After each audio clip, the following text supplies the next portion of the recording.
Ah, by gum, Captain. All the latest home videos in beta and VHS. Aye, some so current, they're still in theatrical release. Help yourself, mates.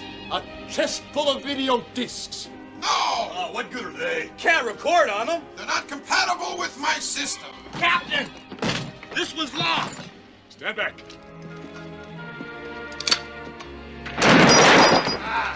Open that up. Gather around, me buckos, and feast your eyes on this.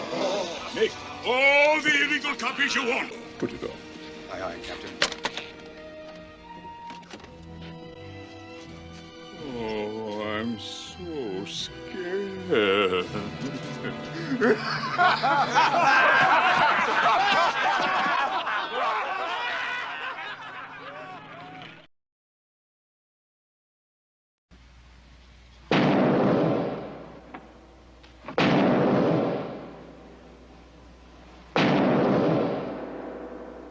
What knockers? Oh, thank you, Doctor.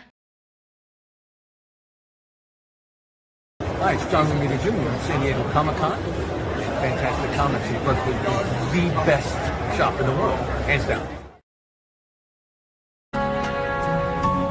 The memories I'll never lose. 1,000 things I'll never use. I should throw them all away. But not today. In the bedroom, there's a touch of roses in the air. But when I turn to find her, she's never really there.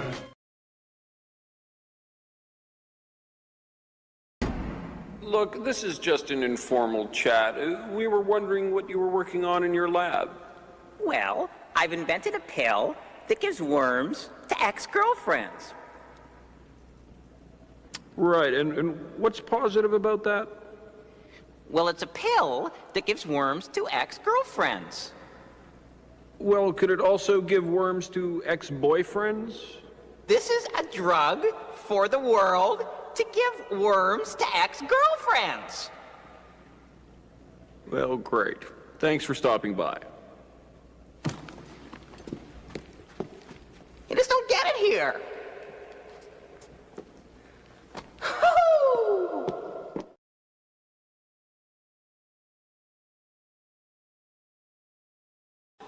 Eat.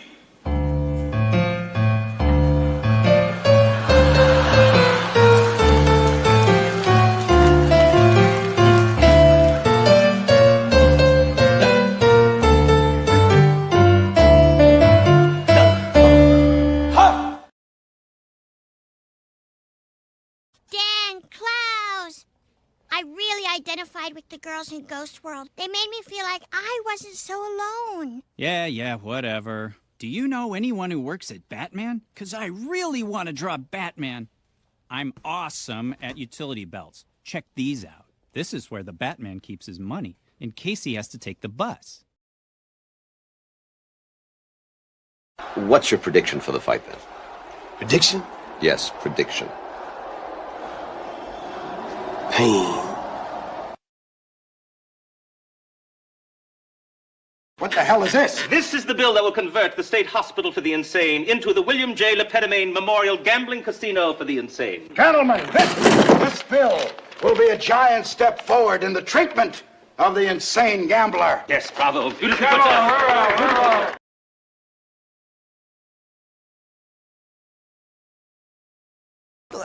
I like cream pies as much as the next guy. Oh, don't say it out loud. Oh, okay. Let me make a cream pie for you, okay? Then you can try it.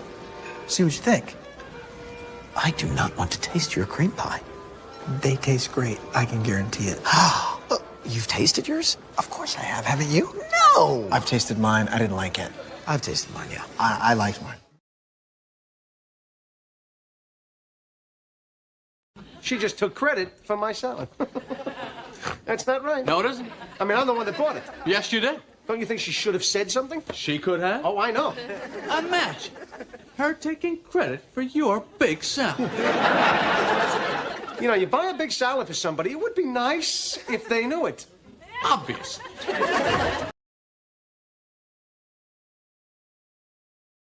Kill or be killed, what is it going to take for people like you and Dingle to get along with the East Coast? Look, I don't know, man. I mean, these guys got their fucking talking dolls and shit. Questions, Professor Pickles? What? I ain't no Professor Pickles. I'm sorry. Yeah, don't mess with the East Coast. Look, I don't need you defending me, you howdy-doody looking motherfucker. I'm out of here, yo. Yeah, I'm with him. Man, step off.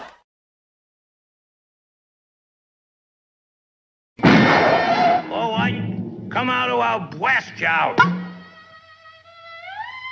For shame, Doc. Hunting rabbits with an elephant gun. Elephant gun? That's right, Doc. So why don't you go shoot yourself an elephant?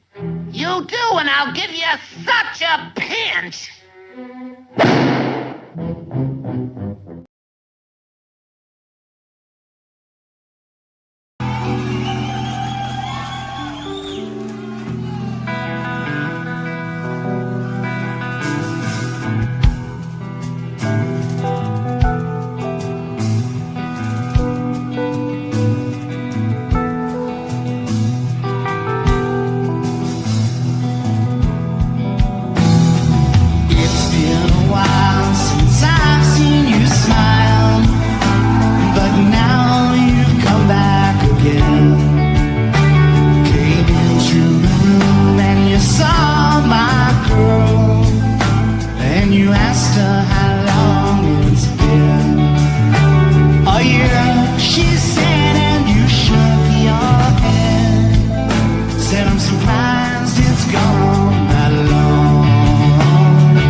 Originally settled as Ocean View during the 1850s, the city's population boomed with displaced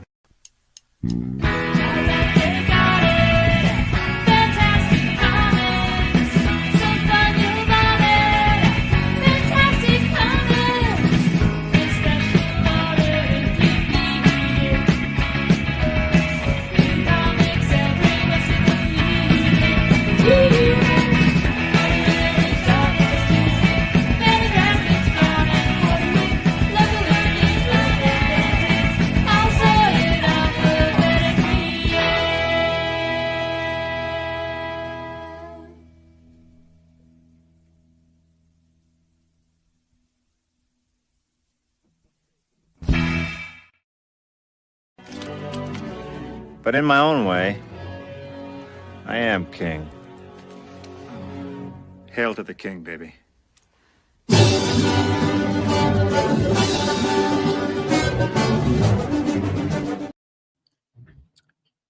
Hail to the king, baby. Welcome, everyone, to Fantastic Comics Presents. We're going to be talking about Neil Gaiman and Steve Geppi.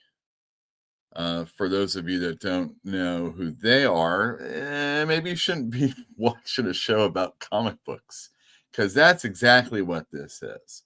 And, well, you know. My name is Yule Carter, comic book retailer in Berkeley, California. That's right. Who better to talk to you about the inner workings of comic books than a guy who has worked in the industry as a retailer, as a grunt at a comic book store, as a guy that worked conventions and tried for a minute to break in and actually met people and stuff like that. Not really a big claim to fame. But I observe, and I got some Neil Gaiman stuff to talk about. And first, I want to let everybody know that we're going to talk about things that are comic book related, and we're going to try and keep it, for the most part, pretty civil. The last time a subject of this style occurred, well, we might have talked about Neil Gaiman before, but it was Ed Piskor last year, and that didn't end up so great. So I want to let everybody know that I'm not going to be going too crazy.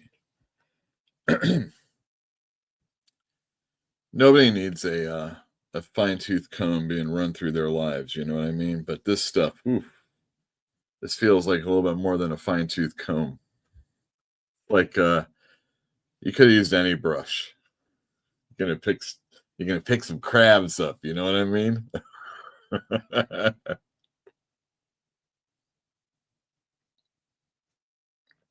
And then Diamond Comics announced that they are declaring Chapter 11, so they're going bankrupt.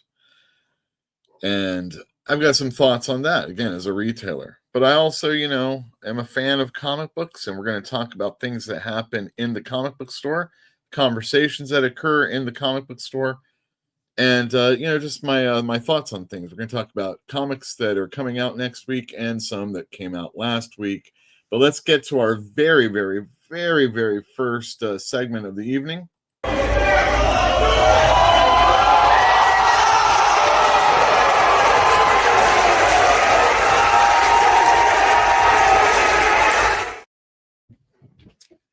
That's right, the Wrestling Minute. We're going to talk about wrestling because, you know, wrestling is something that some of my comic book customers are fans of. And we're going to talk about wrestling.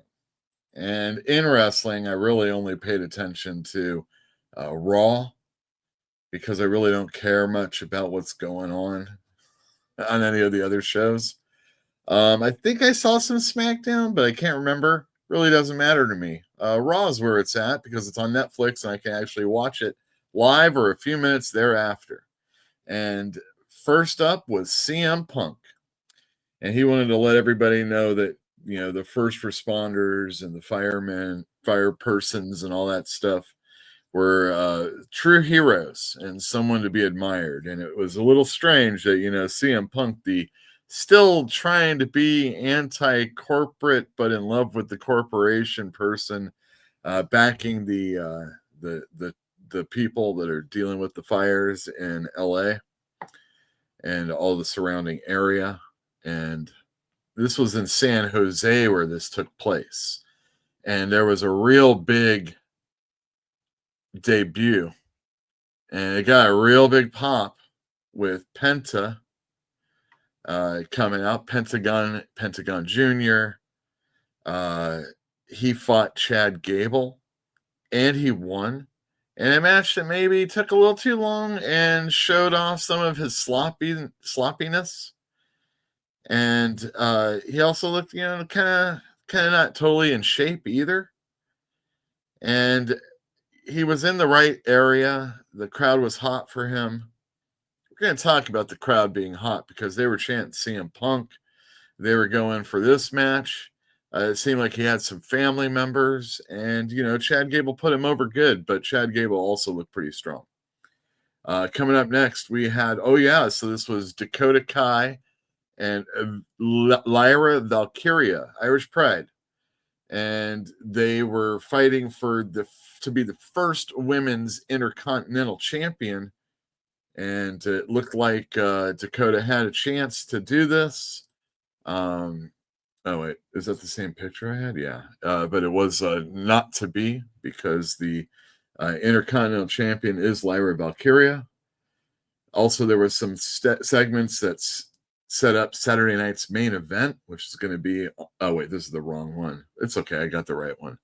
Right here. I think it's January 25th. Yeah, January 25th. We're going to have Sheamus versus Braun Breaker for the Intercontinental Championship. That's the men.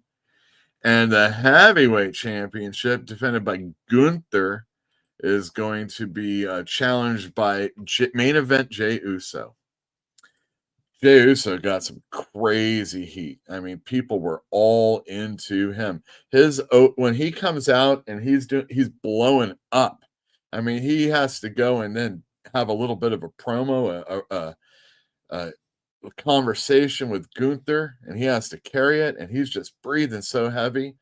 But the person who got the biggest pop of the evening was, if you can believe it, Nia Jax. She came out when Rhea Ripley was talking, and Rhea Ripley was like trying to talk about who is going to be her next opponent and all this other stuff. Really happy to get Liv Morgan behind her once and for all. And then Nia comes out, and holy shit, the people were all over her. She had the best heel heat of the evening. You had a lot of people that I thought were getting cheered for, but Nia, and then she was pushing ladies down. Bayley came out, pushed her down. Rhea came out, pushed her down, or was there, pushed her down. All this other stuff. Pretty good Raw. I mean, it was shorter than the first week on Netflix. I didn't, think about it being on Netflix too much because of the announcers. And, it was less than the week before. So it was pretty good. That's your wrestling minute. Jeez, that was a long minute. Thanks, everybody, for joining us. We, like I said, are going to be talking about our boy Neil and our boy Steve. No, that's the wrong one. Hold on a sec. Here it is. Boom. Neil Gaiman's past resurfaces. My goodness. Diamond Files Chapter 11. Comic creators in crisis. Why that's true. So going back to the fire, there were, I can't remember who. I kind of made this on the last bit. But there were a few people in comics that were that had houses that were threatened, and some actually lost their house. That sucks. And I'm sure there's got to be something set up for them. A thing that I did see set up for was Peter David, as he's having problems, I think financially on top of health. And it's sad because just like the conversation usually comes back to, a lot of the stuff that they're using is probably something that came from a Peter David comic book. Jim Starlin and a whole bunch of people, and these guys aren't getting hardly any money at all. And when Peter David could have went and run with the Image guys and made a shit ton of money and probably lost it, he stuck with Marvel and really attacked the Image guys. And he was a big company man. And the company, I mean, it's different people now, of course. They don't really seem to care. That's sad. But first, let's talk about some comics from last week. I already got them up. This should be real quick. Coming in, this is an interesting list, I think. We've got first up the sold out and hard to get now Lucky Devils from my distributor. Number one, Charles Soule and Ryan Brown. These are the guys that did 8 Billion Genies, which was pretty good selling for me, but some of other Charles Soule books don't always do so great. I'm going to turn this off so you can't see me. But I'm really happy, and I can't wait to get some second prints, and hopefully the second issue will do just as well. I think there's an appetite for other things that aren't necessarily Ghost Machine or the Energon universe or something that I already know. And Charles Souffle, he brings that to his stories. I think he does a pretty good job. He has good art with Ryan Brown. And I would recommend checking this out if you're able to. Magic, on the strength of a ton of covers that looked really good. Magic sold very well. J. Scott Campbell, anyway. I mean, you know, that's a thing. But I can't imagine that the second issue is going to do that well. But I haven't read it yet, so maybe it will. I like Ilyana. She's a favorite. She grew up with me. Maybe a little faster than normal. Next up, we have Geiger number 10, which was a sellout and is sold out. I am ordering it from Diamond, not unlike the Lucky Doubles, not unlike that, but I'm just not sure if I'm going to be able to get it from the company. We'll be talking about that. But Geiger was a sellout, so congratulations to the Ghost Machine. I guess I'm eating my words now. What? Was Magic the only Marvel book? Because at number 2, Aquaman number 1, yeah, it wasn't a sellout, and yeah, I have extra copies of it, but Aquaman number 1 was so good. And Jeremy Adams, we're going to be talking more about him in a little bit. He's doing some really fun stuff. I liked his Flash when he was doing it. His Aquaman's good, and like I said, we'll be talking about his other book in a little bit. You should definitely check this one out if you haven't already. I'll make it worth your while. And a near sellout. And the thing that is a big about Absolute Batman was this is the first time that DC's extra copies purchased didn't count. So I had to I had no safety net with which to spend less money to get more copies. And I hope I did a good enough job. I do have some of the variants, which are $1 more than the cover price, and they look really cool anyway. But that's it. And unless I can get that reorder in, and it said it was out of order or out of stock, I just don't know if that's going to happen. So Absolute Batman is the best of last week on, heat index in the store, sales, and overall good vibes. So there you go. Oh, that was the wrong thing. All right. Let me get these pictures down. Let me get the other pictures up. And then I'll say hi to each and every one of you. Let me just get rid of this. I can't believe Nia Jax got over with me as much as she did. Quite a good job. All right, let's see here. Let me get these and say open. All right. Let me get this banner down. And let me say to each and every one of you out there right now live. Hello. Hello. Hello. Hello. Hello. Hello. Hello. Hello. Oh. Go. Look out. Hello. Hello, everybody. Did you take part in the poll that I put up for y'all? And whether or not you watched the commercial, because I want you to know where you are a monetized channel. And if you watch that commercial, supposedly I could make money off of it. Cheers. But I gotta not show any of these videos that are gonna fuck me. You know what I mean? Oh, whoops. Don't forget, you can always come on in Wednesday through Sunday, 12 to 5 p.m. for your funny book shopping needs. We can talk about some of the stuff, maybe more in depth than we're going to today, because we got things to do. But come on in. We'll say hi. All right. First up, Fantinuum. Yo, yo, yo, yo. You are the company you keep. What does that say about you when you're hanging out with me? I mean, me when I'm hanging out with you.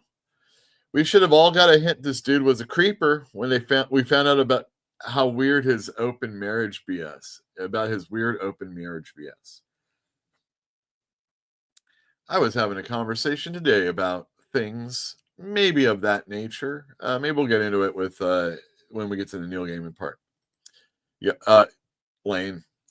Yagran too says, who cares about the it's Jaguaron too.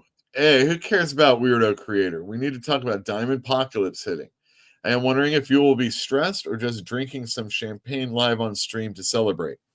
Well, I'm drinking, and I'm not celebrating, and I hate champagne. But there will be moments where it might sound like I'm happy. So, Neil, don't take it personally. I mean, Steve, don't take it personally.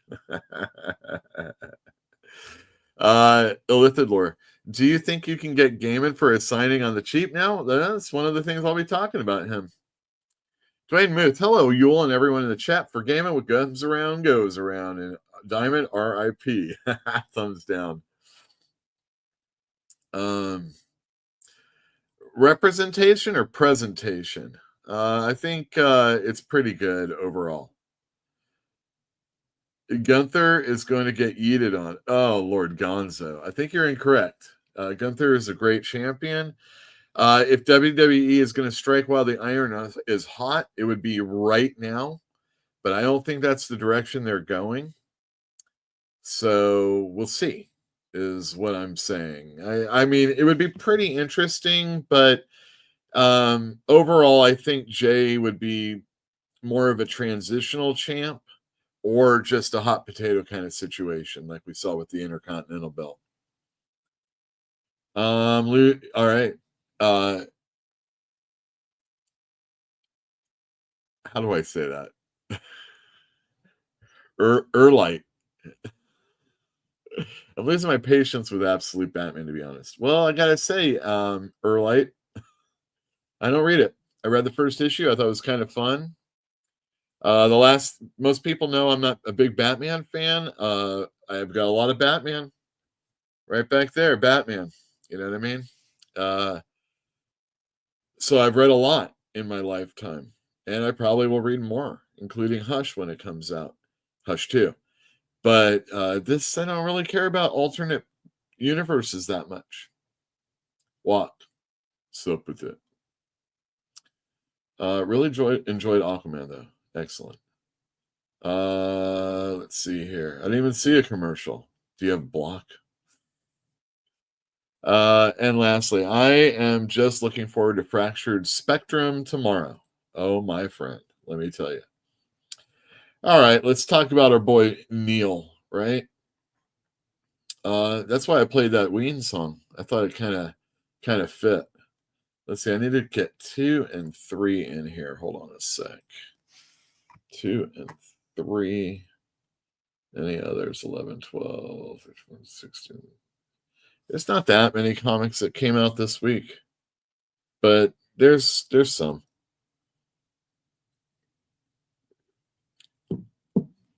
All right, Neil Gaiman. Good writer, bad actor.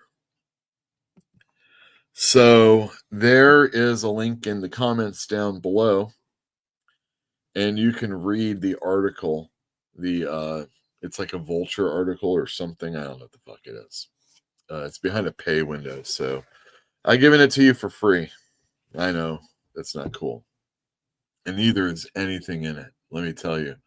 I was reading it, and okay, so it's this whole thing. I do remember talking about this about Neil Gaiman, and this will lead into Diamond and some other things. But there was a podcast, Tortoise is what I think it's called. And it's a documentary, I guess if you can say, or an article, multi-part, about the women that have come forward claiming abuse physically, sexually by Neil Gaiman. And there's just like kind of their stories really being told. And some responses or responses that were made at a certain time from Neil Gaiman himself to kind of fill it in. Now, y'all know me. When I hear that Boris Johnson's sister is one of the reporters on this thing, I raise an eyebrow. You know what I mean? I don't really go after, I mean, I don't really know much about her. So maybe she's a great person. Maybe she's nothing like her brother, who I don't know anything really about. But I don't care. Politicians, you know what I mean? So I'm taking a healthy dose of skepticism when I'm listening to this. And a lot of what I heard sounded like sycophantic fans, maybe of Neil Gaiman, and definitely some of his wife, Amanda Palmer, at the time, and how they kind of got hooked up in this whole thing. Some of them were nannies. There's exposure. In this article, there's pictures, not like graphic or anything like that, but there's this conversation about a bathtub, but it's outside and it's wonderful and you can really relax. And then I was thinking like it was this nice stone, big old kind of jacuzzi sauna type thing, and it's not. It's this little. It's outside. It's not a Japanese backyard, right? You got a lot of space here. This bathtub is stinky. And in this one story, and you can read about it in the article, Neil Gaiman comes out like, fully nude, and he like joins her and he's like, stretch out. I mean, this thing, where's the stretching out going to happen? It's horrible. Yikes. But, I mean, trying to score, you know what I mean? Now, see, Fantinian was talking about Gaiman's open marriage, and that's part of the article also. So a lot of this talks about the victims, but it also talks about Amanda Palmer's marriage to Gaiman and how that kind of went around. And a lot of it, so here's Amanda Palmer, by the way. So there's a lot of conversation about how some of the people got brought in by Amanda Palmer. They have an open relationship. She's having sex with some of the ladies and then eventually kind of introducing them to Neil. Pictures are taken and all sorts of, stuff. And it's pretty much not cool, I guess.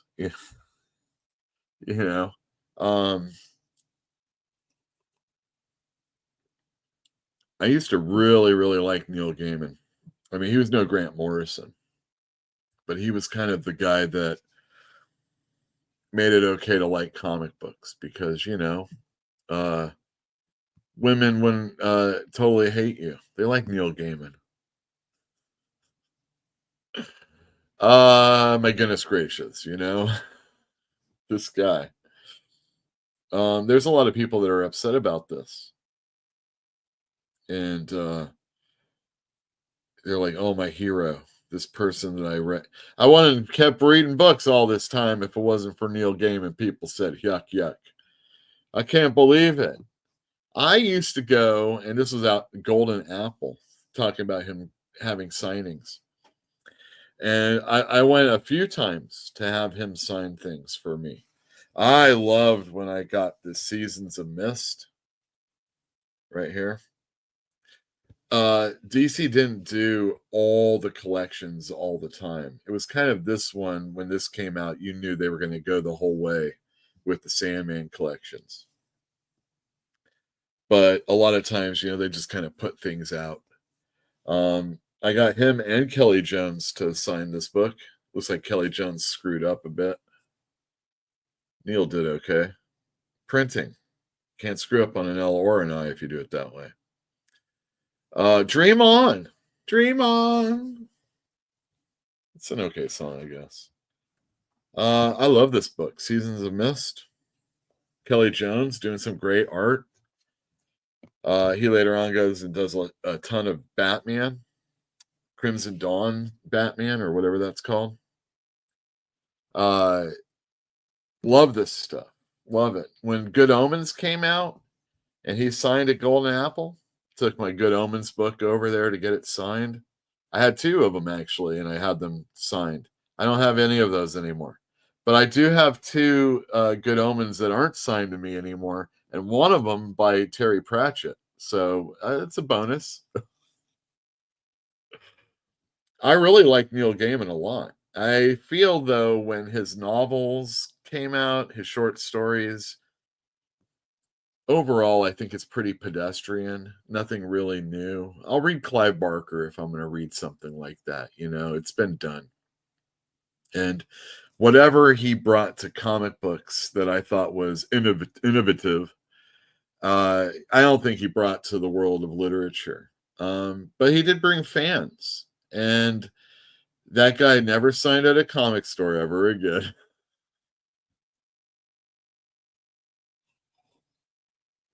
I mean, if it was around here, it was always Pegasus. I don't think Brian Hibbs had him in. Not any time since I've been around here. Maybe they did like a Skype thing for their little book club. More on Brian Hibbs in a little bit, probably, if I can remember to bring him up when we're talking about Diamond.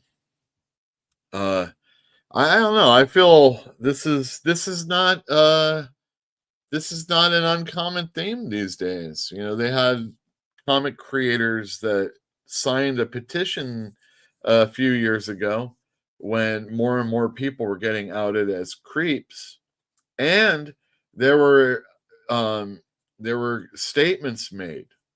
The most, the one that's most important to right now is Neil Gaiman saying, on a day like today, it's worth saying, I believe survivors. Men must not close our eyes to, blah, blah, blah. The kind of stuff you would say. The thing is that he paid people, realizing that maybe that wasn't fully cool, and he's also said they were wrong. It's different when it's me. I hope everybody gets what they need out of this. It's unfortunate because it seemed like finally his stuff was getting finally adapted to Amazon streaming. There was going to be one. Netflix is going to be doing Sandman season 2. Sandman is a good series. It's still a really great series, and I highly recommend it. But if I haven't brought up something you didn't want to hear about too much, and you still want to check it out, I have it in the store. I'll never not carry it. I think it's quality work in comics and something that most people should read at least a little bit of, and really at least until Seasons of Mist. I still will never get rid of this, and it's not just because my name's on it. I love this book. This is so great. It's got Matt Wagner doing a story in it. Gaiman was just kind of writing something that hadn't been done in comics, long format stories that were a little bit more thoughtful than most of the others out there. But again, I'm really mostly a Grant Morrison guy. So, I don't know. All right, I'm going to go to your comments, see if anybody's talking about this. And if not, we'll get on to Diamond. Oh, yeah, let me do this. There we go. So I can remember what to do. Going to comments. Let's see. Yeah, I know. I said Lane. I said it, Lane. We did that last week. I read a bunch of the accusations. Man, that guy is a perv, and I thought I was a sicko. LOL. Well, yeah. So Jill and I were talking about, kinks, and I joked, she's a prude. I'm a little bit more open to some of that stuff. A Dodger fan here. There was the pitcher Trevor Bauer, and he got in trouble for this lady saying that he beat her. And evidence seems like, at least initially, that it was pretty bad. But then, they were in a rough play and she bruised up. And he said, actually, I took pictures the morning she left, and there were pictures taken by her. of the morning she left, and there were no bruises and blah, blah, blah, blah, blah, blah, blah. And he hasn't pitched in baseball yet, even though there was nothing the police did, but baseball just won't have him. And he's kind of like a bad boy anyway. I think if your line of, you got to figure out when your line of demarcation from I'm a normal person, I'm no longer a normal person. You know what I mean? If you can do that, I think all past sins can be forgiven. But if you do it when? Now the thing is like you're famous. You're oh, and the guy's a Scientologist. Anyway, this guy's famous. What isn't that what fame is for? You know, people throwing themselves at you, men and women, and money and fame and adulation and booze. I go to nobody and you know, like Walker Buehler of the Dodgers, formerly, now the Red Sox. He comes into an LA club or not club, but like a bar. He's not buying drinks. I mean, at least that, right? So I don't know, perv, sicko. From some of his stuff, I want to hear that he has to live up to some conditions again before he can work at the common field again, just like Warren Ellis has to. Well, nothing ever really, I mean, The problem is Warren Ellis could just do something on his own if he really wanted to. And I don't think he really needs the big companies. The big companies kind of need him, but they can't have him. And it's just the way it is, right? Someone has to step up and say, you know what, Warren Ellis, you're a cad, but you write good stuff, and we want you in the industry. I would say, hey, Neil Gaiman, you're a cad. Wouldn't you like to try and rehabilitate yourself by writing something worth a shit? But, you know, we'll see how far this stuff goes. It doesn't sound like there's any lawful actions being taken against Neil Gaiman. So now it's just the court of public opinion.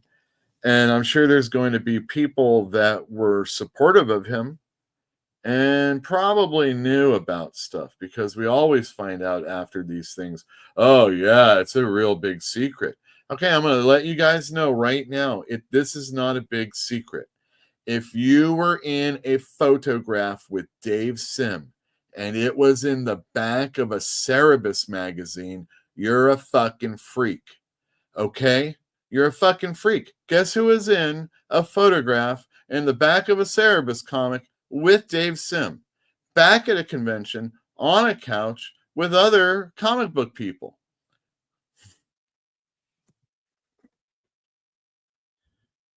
I'm not saying there's anything wrong with that, but if you want to look at our old veterans that are worth a damn, just pay attention to those ones.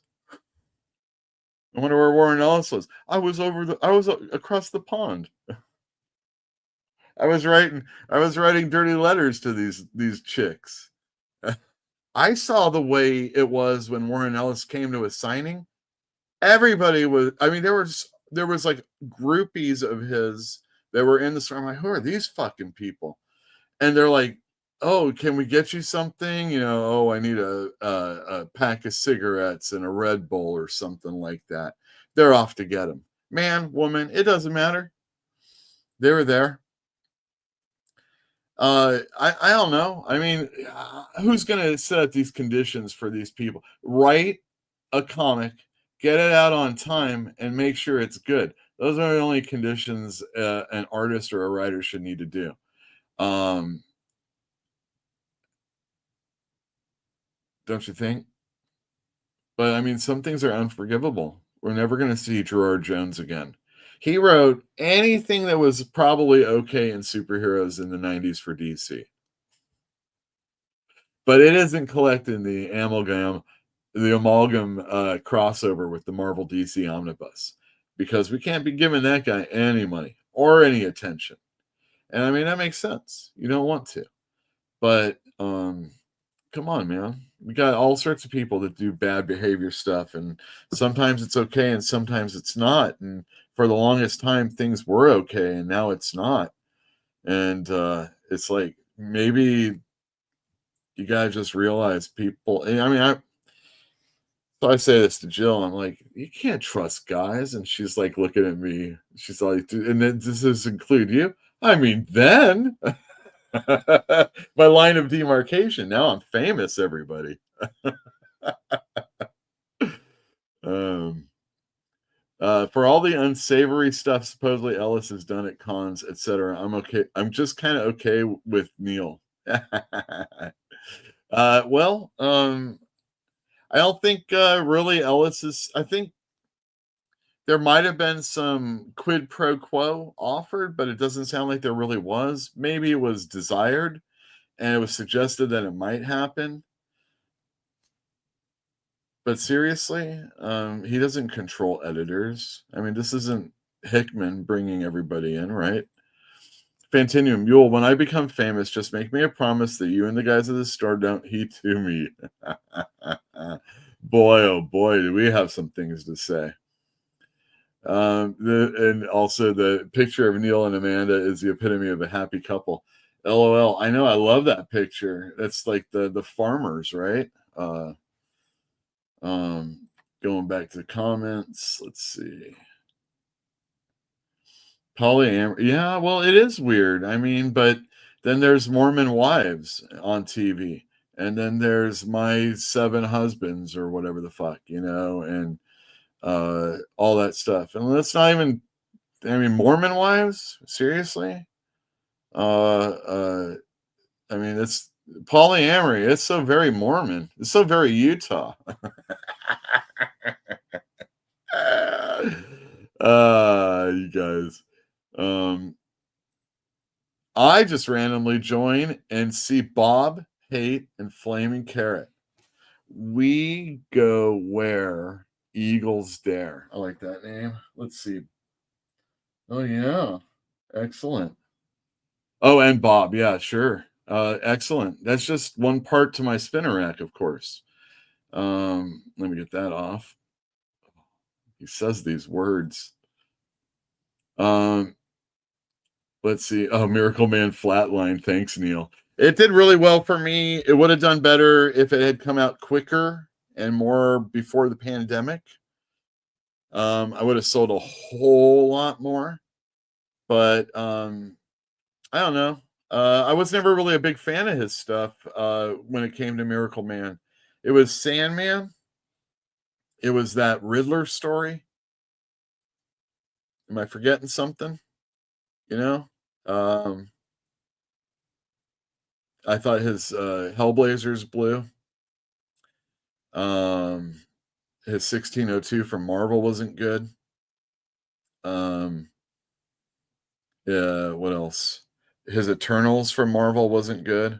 It was obvious.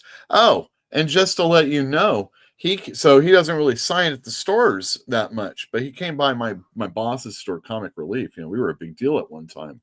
And Neil came in, and we had printed up these book plates. Now the Image is doing book plates all the time. Interesting.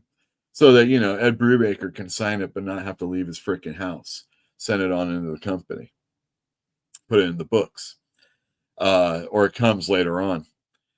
So anyway, we had Neil Gaiman there, and I was, I don't know, doing a run, having to do something like, get Neil some stuff. No, I'm just joking, like bank run or something. And this dude is signing these book plates. And when I get back, I'm like, hey, where's my pen? Because like I was writing all the tags on the back issues. They're awesome. You should see these tags and the amount of information that I put on this little bit plus the price. My penmanship was just so nice and beautiful. And this guy signed the book plates with my beautiful pen. We had a before it had to become a Staples across the street, we had a local place where I could get some pens and little stickers and stuff like that. Arts and crafts, I guess, store, but not really. Anyway, they had such nice pens, and that fucker took my pen. Can you believe that? And then not too long after, I mean, like months later, like 6, 7, 8 months, he wrote Eternals. That came out, and I'm like, he probably wrote that with my pen, because that's the kind of hack shit I would have written.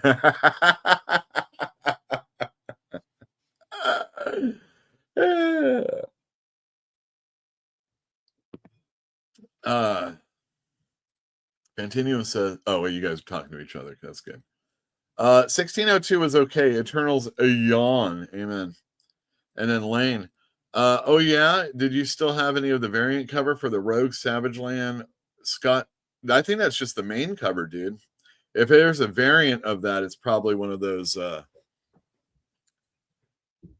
wait, no, Rogue Savage Land. I was thinking Magic. I might still have one of those. I can send that with your Ultimate 11. Sorry, I haven't done that yet. We'll get on that in a sec. All right. Actually, that was pretty painless. Now let's talk about some Diamond comics. So, people better than me have already made videos on this. You could go check out Thinking Critical. I'm often on the show. Saturdays, the live Comics Aficionados. They have a Patreon. Yeah, I have a Patreon, but they actually put stuff on it for people. You're just helping me out by giving me money. Perch did one on it, and I think Perch, really attacks it from a purchaser, a store owner's point of view. He's also talks about how he's actually given money, or at least offered, I forget how he said it, but money to Diamond. But he wanted to see that Diamond was actually going to be moving forward as a company and actually having a practice that might sync up with the rest of the other people. And they haven't ever done that. And for the longest time, so let's just look at it this way. Up until 2019, when COVID hit, we had been a store till, at 2011, starting in 2011. And before that, oh, shoot. I worked at Comic Relief in 99, and it was only Diamond. In 2011 until 2019, it was only Diamond. Comic Relief was buying through Diamond probably, at least in the late 90s, depending on how that went with the shipping. I'm not exactly sure anymore than that, but we know when it was Diamond only, because Marvel screwed everything up and everybody died and there was only Diamond left, and that's just the way it was going to be. So they were an accidental monopoly, or whatever they call it, and they had no incentive ever to do anything different, really. And it wasn't until certain people made a stink about some of the practices that we got the FOC. And we're talking about Brian Hibbs here. We'd got the FOC. There was a time when there was like a lawsuit against Marvel, and comic stores actually got money as a result of that. And that should have been on Diamond to be like, hey, you guys are fucking shit up. And they never had a reason to do it, because these companies were locked in. They were obligated to keep going with this distributor. And if they ever never wanted to go through this distributor, they would have to get signed up with other stores. I mean, look at it this way. Marvel Comics is being distributed by Penguin Random House and Diamond. But Diamond is buying these comics from Marvel at a lower discount than they had before. Okay. So they aren't able to give the same discount that even Penguin Random House is giving retailers. And on top of it, they charge shipping, Diamond does. Penguin Random House does not. And even now there are comic stores that are like, we will make less money on our Marvel comics. And if you look at the numbers, even though there was a little dip in sales recently, Marvel is still the number one selling comic book company. They make more money than any of the other comic companies. And these comic stores, to make that money, are having to order through a company that they can't get a decent discount at. And they're being charged shipping. So imagine a company that's smaller than Marvel and DC when they don't even desire to do it. Imagine a smaller company was saying, fuck this shit, we're going to do this ourselves or something like that. Comic stores don't even want to hear from somebody coming in. Every comic store should be buying local zines, at least, comic zines, right? It should never even be a question. Well, sometimes the prices aren't so great. But you want to have the local talent in your store. You get some people in buying comics from their friends, maybe something else. Comic stores usually don't even do that. So that to get them to buy from another source, it's just impossible. So Diamond's had comic retailers, comic companies, publishers by the nuts. And it wasn't until they broke their contract with Marvel and DC by not publishing their books because there were lockdowns going on in COVID. Another thing that COVID gave us that was so very, very wonderful was the ability for DC Comics and then Marvel and then Dark Horse and then Image and then IDW to go to other places. And we can get better shipping. And in the very least, if the shipping isn't so great, cheaper shipping from these companies. And we aren't getting bent over like we have in the past from Diamond because they didn't give a shit about us at all. Sure, he's got friends, people that are important. We're talking Mile High. Are you for Bezos? Is that what you are? Did you just order Amazon?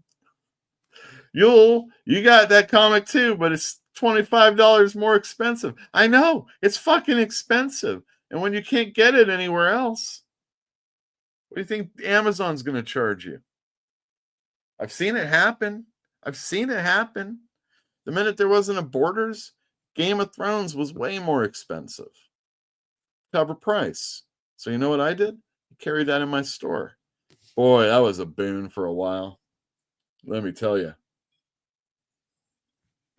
Guess I just did. I mean, we sold those books. I mean, I could bring up numbers, hardcovers, and then the soft covers. And oh my God, long conversations with people about it. Just crazy times. I had a different publisher or a distributor that I could get these books from. You know what I mean? You got to have these if you're a comic store because Abrams published that Fantastic Four. And not everything is going to come through Diamond. And not only that, Diamond the last week has been saying how they've been having problems getting their shipments out because of weather. Understandable. We also know it's seasonal. Work is always way worse during the holidays. And they closed down one of their shipping centers. So they had two big ones, and now they only have one big one. And everything's going through there. So there's a lot of screw-ups. In fact, I'm still waiting for my Minor Arcana number 4. Am I going to get it? Is it going to be out of print before I'm going to get it? This is what I'm dealing with. You know what I mean? And to see them file Chapter 11, it does my heart no good. But if it causes more comic companies to go to places where I can get them, it's going to be ultimately a good thing. And the other distributors that they work with, Alliance Games and things like that, sounds like they're getting a little bit separated from Diamond. So the only people that are going to really get hurt on this are possibly going to be employees and I mean, they already lost one of their shipping areas, centers. So it's happening already. It feels like the writing is on the wall and Diamond is no more, going to be no more. So I hope Titan, which does Conan the Barbarian, and I hope Boom, and I think they are, but also Dynamite. We're talking your Thundercats and your Silverhawks and Herculoid soon and Space Ghost, Johnny Quest. It's pretty much, and a shit ton of covers. Seems like it seems like Diamond. You know what I mean? What are they gonna do? I'm not gonna cry for them, but it's I don't know. I try not to be too happy about it. I'm more happy about that than I am the Gaiman stuff, but I'm not crying about the Gaiman stuff, and I'm definitely not crying about Diamond. Oh, and I went to a comic show, everyone. This might be something to cry about. Berkeley Comic Con is trying to find a better place than what they've got right now because parking is going to be hellacious if they stick around. So this might be the last one in this one area. And even if it is, it's probably going to be changed. I am trying to collect in higher grade, a nice condition, Amazing Spider-Man 151 to 251. And I do have a lot of those comics already. One signed by John Romita Jr. from my childhood. And I purchased this 9.2 Near Mint Minus book. That's what this person said it was. And this is 155. And I thought the cover was really, really nice. And I saw a couple of blemishes, but you know, it's a 9.2. The back, you'll see this a lot, or you'll see like that kind of dirt, smudge, ink. What the hell is it? That can clean up. So I'm pretty happy about this purchase. These are almost always pretty expensive. So it's hard to get these Spider-Mans without paying a few bucks. But yeah, there you go. I bought that. And I love going to comic shows if there's comic books and things that are comic book related to purchase. So I had recently or previously purchased LOC number 1, and here there was an LOC number 2 that I got for $5. And it's got this Growing Up with Uncle Scrooge by Paul Dini article. Isn't that cool? Oh, and look at this one. The Handicapped in Comics by Murray Ward. Definitely there's some Professor X. I also got this magazine, and this, if you want the key to Yule's heart, this pretty much is everything right here. We've got Amazing Heroes, the best of, number 1. We've got Miller, Teen Titans, Sienkiewicz, Doom Patrol, Byrne. Byrne, they're talking about his Fantastic Four and Alpha Flight stuff. Doom Patrol isn't quite the Doom Patrol we know it to be during the Morrison and even the prior stuff that led up to him. But, the showcase type stuff. Moon Knight, Sienkiewicz, just Ditko Spider-Man, Frank Miller. This is like after the thing that happens with Elektra. Spoilers. And I got some comics, most of them pretty cheap, and one was a gift. Look at this. I got Kazar number 10, and it's a Mark Jewelers variant. And for people that don't know about Mark Jewelers, I'm going to show you right now. So these were more often than not near army bases or on army bases. What is it? The PX store, I think is what they're called. And so they had lots of comics and things. And in the comics, they would have these ring advertisements, these Mark Jeweler ads. And, these stupid army guys would have all this money Yeah, right. And they'd be, oh, I could get this solid gold bracelet for my lady or something like that. So, yeah, that's cool. And let's see, what else? I got these. So this one was a $10 book. Oh, I love Peter Parker's Spectacular Spider-Man, maybe even more than some of the amazing Spider-Mans that I've read in my life. And this cover by Frank Miller, look at that. I love the White Tiger. And they said that we didn't like ethnic superheroes back then. Why did Bendis have to kill this guy? I love the White Tiger and all the Spider-Mans that went along with it.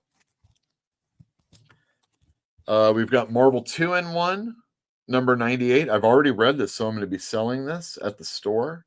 This will be only $3 for somebody that comes in and says, hey, I saw that thing on your store, on your show. Yeah. Oh, yeah. It's written by Dave Michelini and art by Ron Wilson. It's got this really cool Ed Hannigan cover. Here we've got a couple of all Marvel team ups. We've got 1, 2, 3, maybe be for sale. I'm not sure, but I love the number 1, 2, 3, and it's got Daredevil in it. Here we have. Can you name all the photo covers? Here's one of them. Captain America with Spider-Man and Marvel team up. The thing about Marvel team up is it's always Spider-Man. All right, in the very, very first few issues, like the first 15, Human Torch was sometimes the person that was in it, not Spider-Man. But it eventually became Spider-Man's book. But I did not know that in issue 104 of Marvel Team Up, Hulk and Kazar was the team up. I love Hulk, and I really love Kazar. And I never knew this. Look, it's got MODOK in it. It's got these dinosaurs because, you know, Kazar. Yeah, can't wait. Can't wait to read that. And so those were some of the comics that I got at the comic show. Even if you're not liking what's coming out right now, you can go to a comic show and get stuff. And, you know, look at the old stuff. It's sometimes pretty good. But for those of you that are interested in something new. Well, it's just an old run-of-the-mill Wednesday. The calendar's full of them. That's right. The calendar's full of them. I'm really trying not to get ding today. Ding. Ding. All right. First up, we've got The Moon is Following Us, number 5. I sold out at number 3, but I got second prints in. And this is written by Daniel Warren Johnson with art by Daniel Warren Johnson and by Riley Rossmo. Don't listen to the haters. Riley Rossmo is very good, and this book is very good too. Rogue, the Savage Land. Oh, I was going to show you the... Yeah, well, it doesn't matter. Rogue, the Savage Land. Look at that Kari Andrews cover. But you might be interested in the J. Scott Campbell cover. Either way, I've got... Well, there's some of them available. Next up, we've got Howl number 1. This is an Ahoy comic book. And I just thought you should know about it. Sometimes you want to read something that isn't Marvel or DC, right? Next up, we've got Green Lantern Fractured Spectrum. And now it's time to talk about Green Lantern. I tried and I tried and I tried to get people to care about Green Lantern. I said Jeremy Adams is writing it. He's really good. He wrote The Flash. And I really tried to get people to read The Flash. Now, he's writing Aquaman. And I'm trying to get you to read Aquaman. But I lapsed on Green Lantern because I felt your dissatisfaction. You're not giving a shit. Whatever it was, I understood it, and I didn't feel like I really needed to keep going with it. But the more and more I hear about how Green Lantern's really picking up, and now it has this Fractured Spectrum story that's going to lead into the Green Lantern Corps and all sorts of stuff. Well, as long as Jeremy Adams is into this, I am too. So I'm trying to get caught up. I just read the 17th issue of Green Lantern, and yes, it is really good. There has been a long ongoing story that's finally getting finished up. And it seems like as they're doing it, there's still more bad guys that are being created. Some things are getting answered, and there's some other things that are being, left open to question.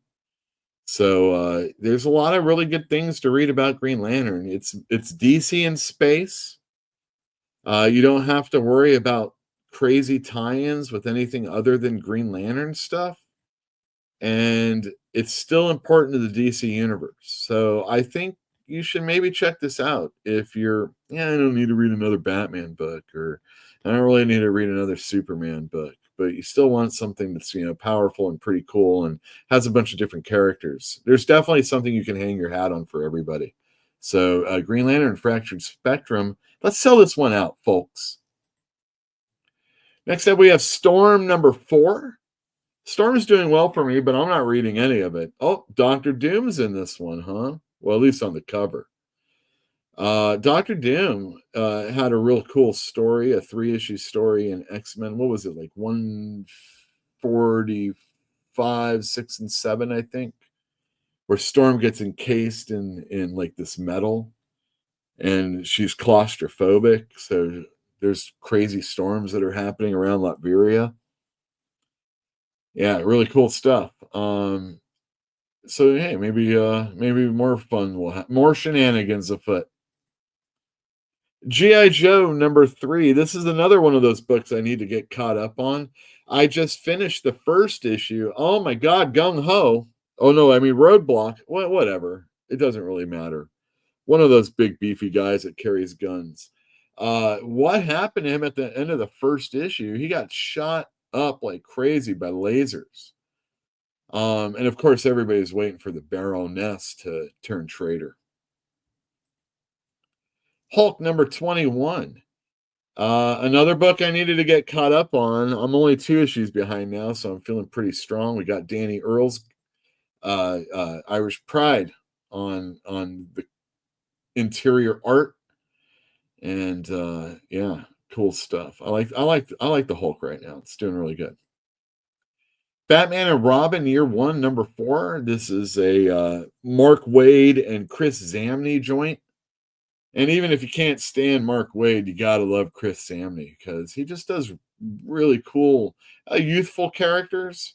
He has a style that's it's pleasing to the eye, especially if you like art and comics. New Gods number 2. I didn't read New Gods number 1. It's written by Ram V, and the art is really nice. But I think it's Evan Cagle is the artist. Anyway, New Gods number 2. Immortal Thor number 19. Al Ewing is writing, and all right, way to go. I love that. That reminds me of Loki sitting like that. He just needs some really big horns on his head, not feathers. A lot of people have been waiting for this one. Ultimate Wolverine number 1. It's a 12-part series until they go to the 13th part. I don't even know who's writing this one. Let's find out together. Oh, it's that Condon guy who's doing Green Arrow. Yeah, he's pretty good. Capuccio on art. So make sure you come in and get that one. Oh my goodness. Not only do they have 2 writers, now they have 65-point devs of The Amazing Spider-Man. A little side hustle. Kev Walker on art, though? That's pretty cool. Derek Landy, I've never read anything I cared about from him, but Kev Walker on art, that's pretty cool. And one of my favorite last names, Von Graubadger on inks. So, that's good. What if Galactus transformed Moon Knight? This is a weekly series, and Galactus is going around and making people imbued with the power cosmic that really have no business having the power cosmic. So, get it. Action Comics number 1082. After a 2-week hiatus, this weekly book is back on. And who's the writer? I think it's John Ridley for this, I think, 3 issues. And we'll see. And last but not least, because there is so much more, Batman, Superman, World's Finest, number 35. What Aquaman's in this one? My goodness. Mark Waid, and I don't know who Gutierrez is, but I'm sure it's going to look good because most DC comics look pretty good. That's new comics for next week. Any of those interest you? Let me know in the comments after the show, or you can tell me right now. Let's see. I wish I could relate to in the mid 90s, my experience with Diamond when I worked at a comic relief in New Jersey. My problems, I ran into Diamond. And you were on the East Coast already. Diamond messed up a lot, especially in the last month. Late books during holidays. That's true. Wow. Bad service and gouging retailers. Like losing a limb. King of the Golden State. Hello. How's it going, man? How's your father? Hi, Yule. How's your father? Avengers 88 had one of those inserts, I bet. I mean, yeah, you just had to get him at the right place. James Jusko is Captain America on that Marvel team-up cover. Let's see. Not that Hulk one, right?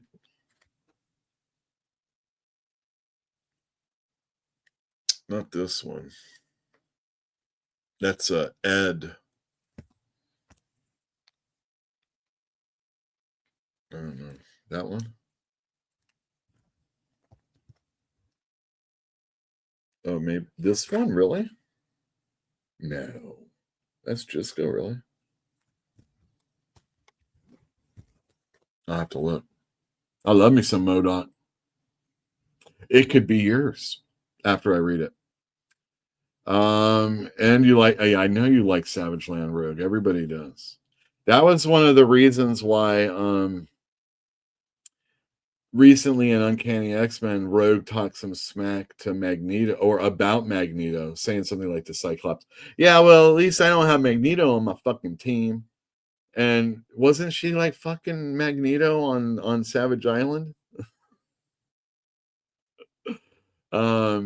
I think Green Lantern's been great. Well, I do too.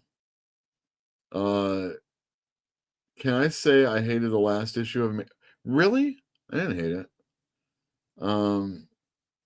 Wait, okay, now we got Yule.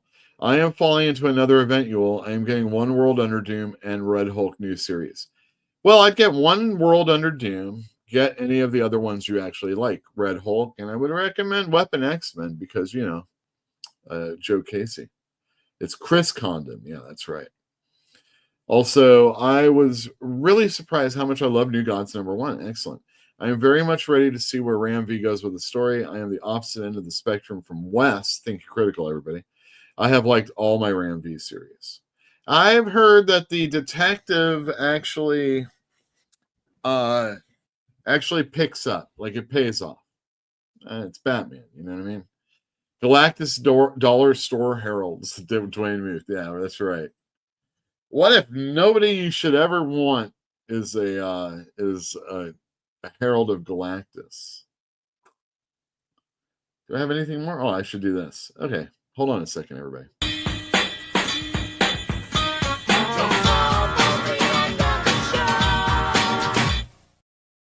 Did I show you my Neil Gaiman?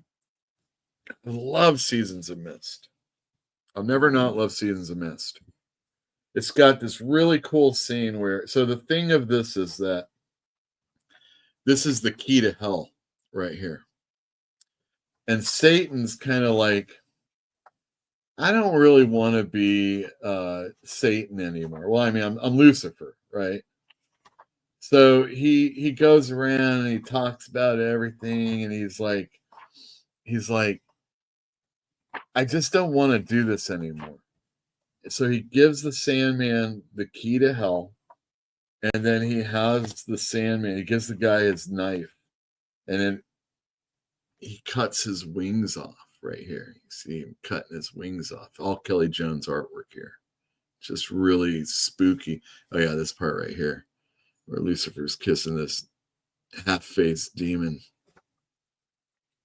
Just such great stuff.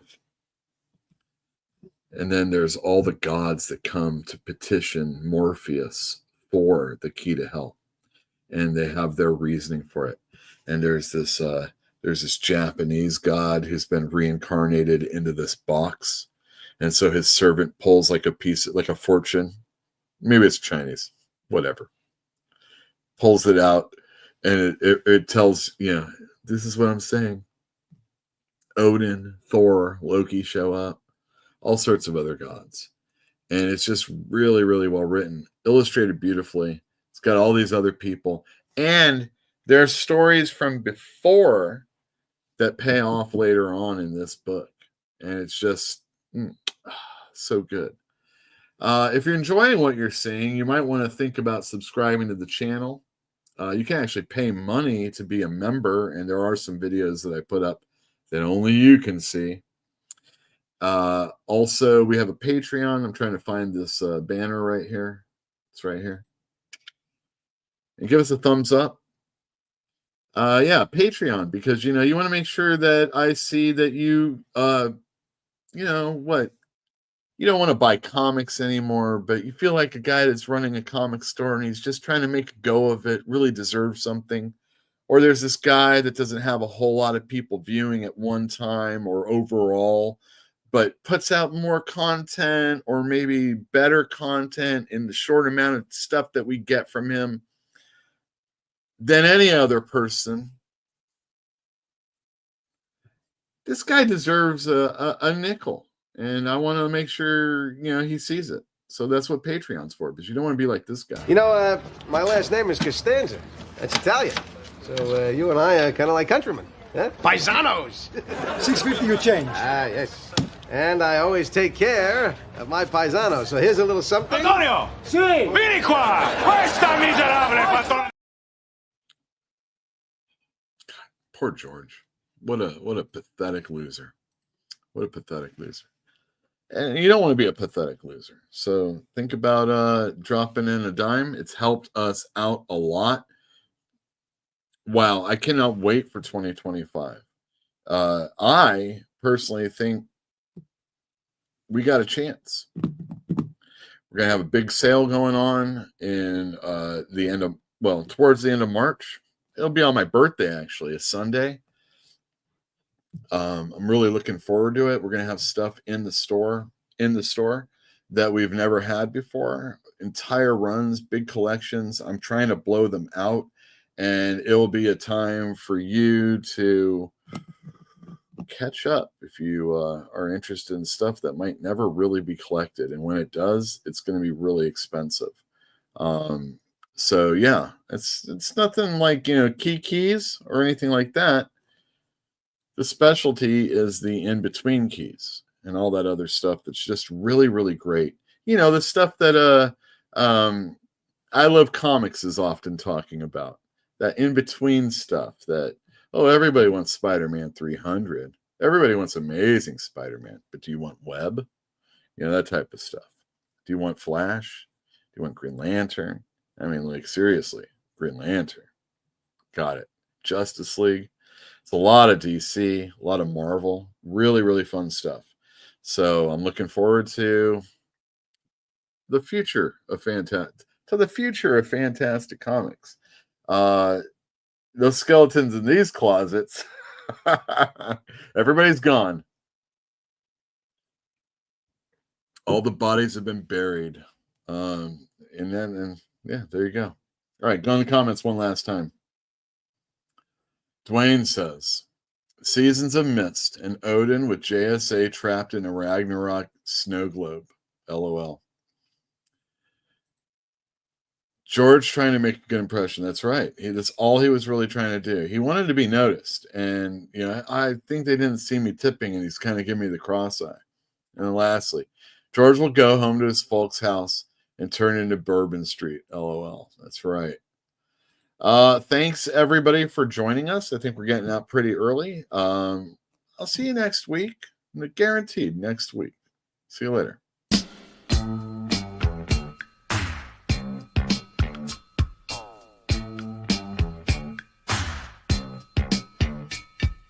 Lucy and Romeo.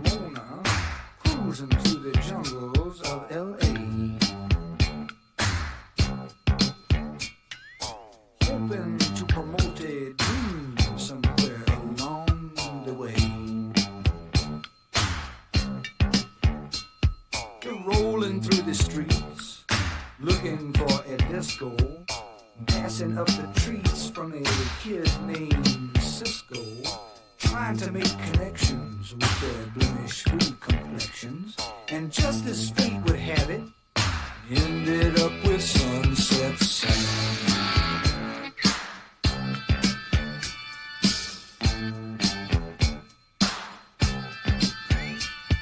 Sam was selling watches from a suitcase on a TV tray. And Lucy and Ramona were trying to figure out if he was gay. The three of them were standing, staring at each other, when the light behind their eyes blew each other's cover. The ancient code was branded, and each of them was handed a ticket to their kingdom, 'cause they saw their brother Sunset Sam.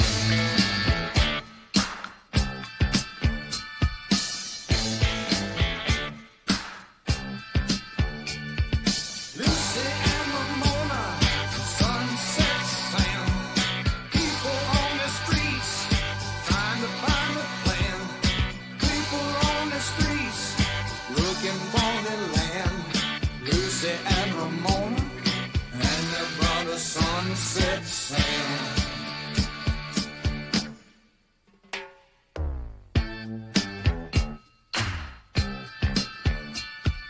Lucy was from Compton, and she met Ramona at the zoo. Ramona was from Brooklyn. She left when she was 22. Sam was a native of the Arizona desert, but he split when he was slated for some governmental make-work. Their differences subsided when the common bond was sighted. They were all from the same place that made the famous Sunset Sam.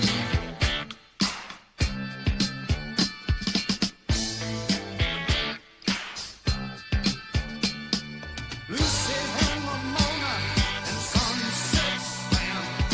People on the streets trying to find a friend. People on the streets looking for a land. Lucy and Ramona and their brother Sunset Sam. Yes, sir.